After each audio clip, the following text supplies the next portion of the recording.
Hi all. So this is going to be really an optional lecture. There are a couple of problems that I thought I would do. They're much more challenging than anything we've done so far. They're more challenging than anything that I would put on a quiz. But I just thought that I would go through them because my experience is that if you can kind of follow along and go through a problem that's challenging, you can gain some insights and understanding that will help you do problems that are perhaps easier. And also, it's just kind of fun to do something that's a bit challenging. So there are two problems I wanted to do. Let's see. Let me start with this one. See what color we've got. Yeah, good. So here are two sentences.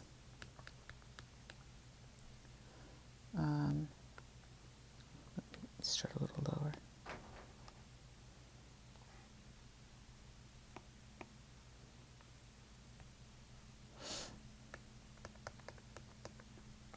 They're long sentences.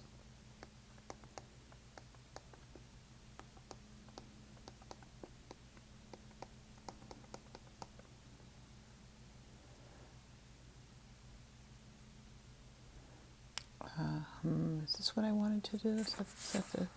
Sorry, I'm not feeling very organized.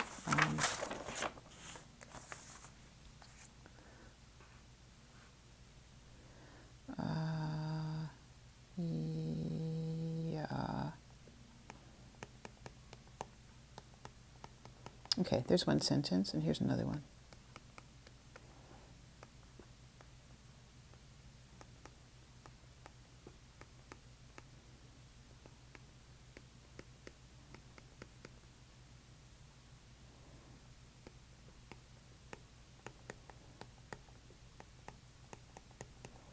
Okay. So one of these sentences is quantificationally true, and the other is not.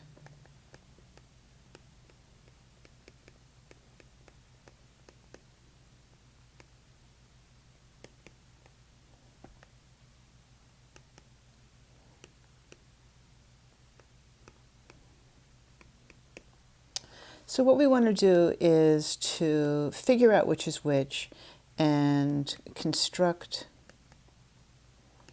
a falsifying interpretation for the one that's not.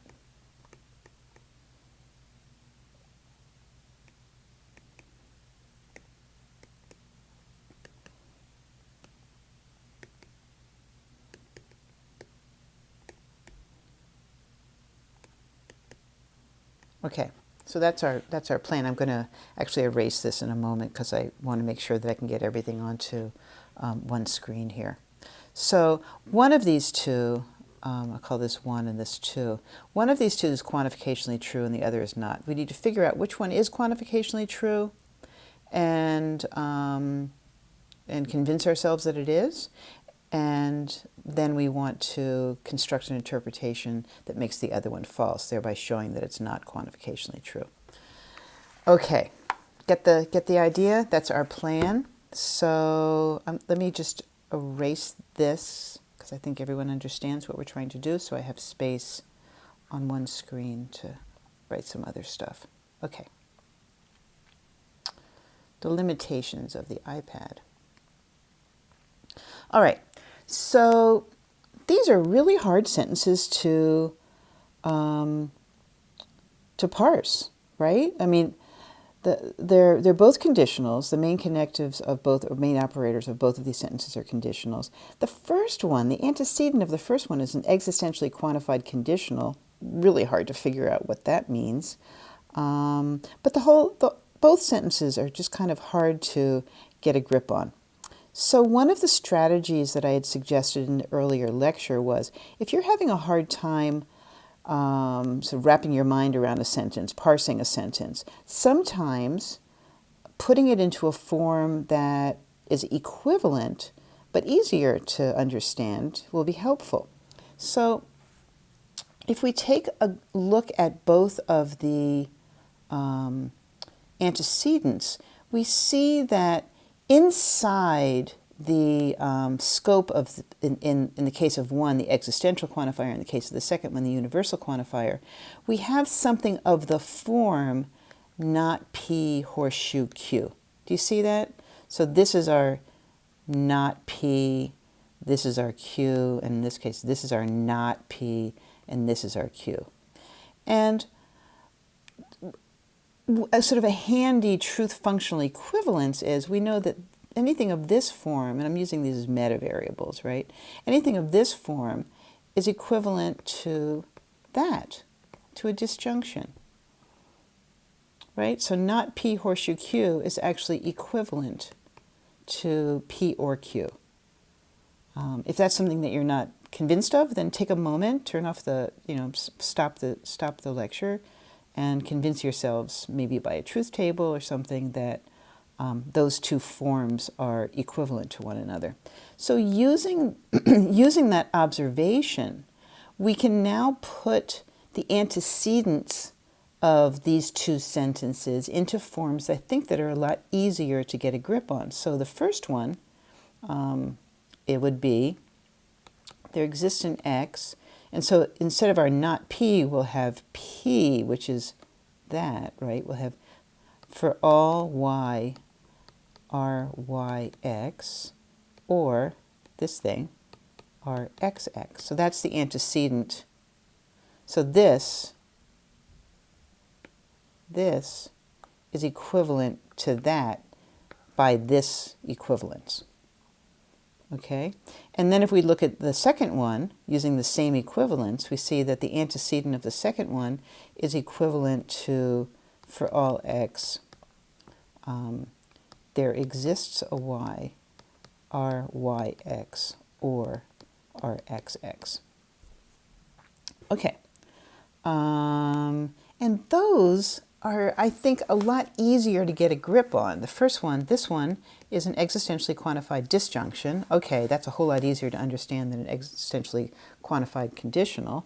And this one is a universally quantified disjunction. So the first one amounts to, if something, what does it say? If something is born R by everything or bears R to itself, right? So this says something, either everything bears R to it or it bears R to itself, right? So if something is born R by everything, that is everything R's it,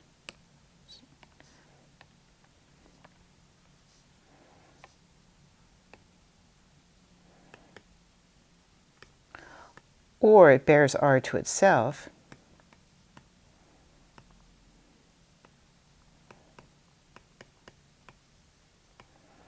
then, right, this is the, up here is the consequent. These are just the antecedents. These are the antecedents of 1 and 2. Then, what does this say? Something R's itself.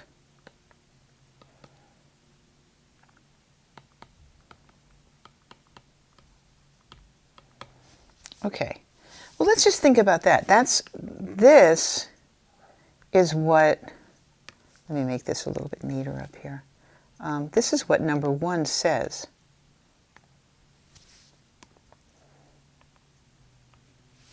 This is what,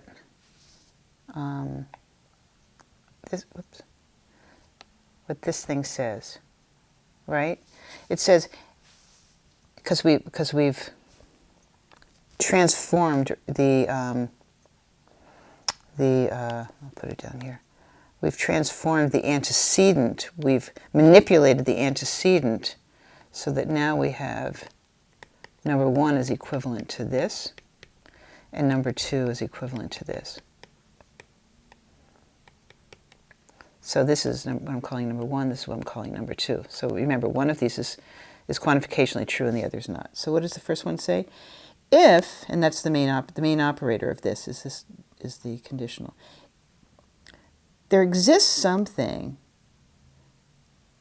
such that everything R's it or it R's itself. If that's true, then something R's itself. Well, if it is the case that there's something that either everything R's or it R's itself, well, then it's got to be the case that something in the universe R's itself, right? Because if there's something in the universe that's R'd by everything, well, then because if something in the universe is R'd by everything, it would have to R itself since it's in the universe.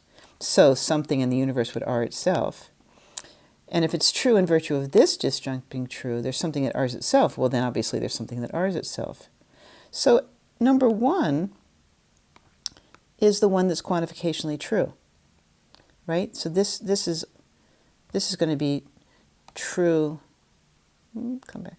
This is going to be true on all interpretations.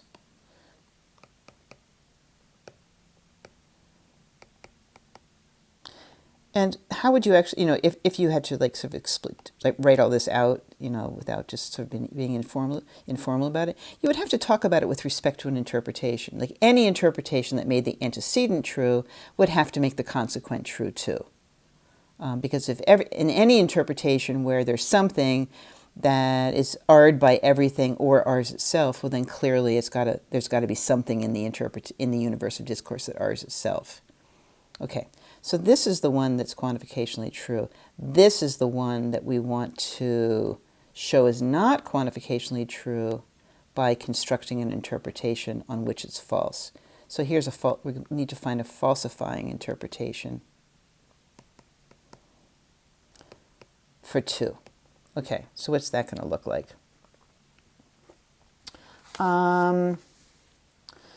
Okay, so what does number 2 say? Number 2 says, if something, the antecedent says, everything is either born R by something or it R's itself. So it says that, the antecedent says that everything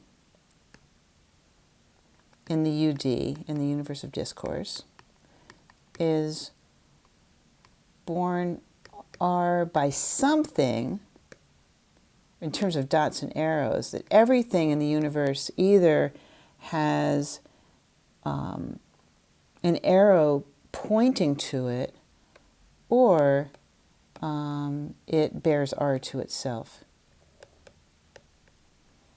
Or it has an arrow coming out of it into it.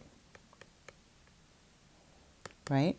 So that's the antecedent. So the whole thing says that if everything in the universe is born R by something or it bears R to itself, then something in the UD bears R to itself.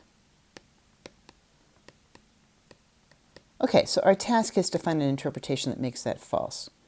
Well, that's not so hard, because if we want the antecedent to be true and the consequent to be false, right? So we want this to be true, but we want this to be false. We want it to be false that you ever have anybody R-ing himself, right?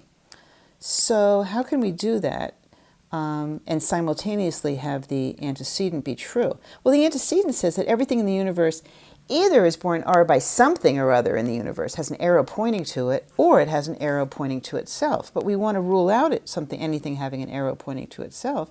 So we could just have, if we've got 3 things in our universe, here now everything is born R by something. Everything has an arrow going into it, but there's no dot that points to itself. And so there's a picture of a world where this is false.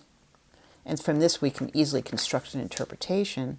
If we think of that as being 1, 2, and 3, our universe of discourse could just be 1, 2, and 3. And into the extension of R, we put, 1 bears it to 2, 2 bears it to 3, and 3 in turn bears it to 1. So everything shows up as the second member of an ordered pair in the extension of R, but we've left out 1, 1, we've left out 2, 2, we've left out 3, 3. And so that does it. So that was an interesting problem because it's a nice example of how you can start out with sentences that are kind of hard to parse, and think about how you could manipulate things and put them into a form that's equivalent but easier to wrap your mind around. And I used this equivalence, this truth functional equivalence, in order to do that. And then things became a lot clearer. Now, would you have thought of to do that if this were a problem you were given? Maybe not.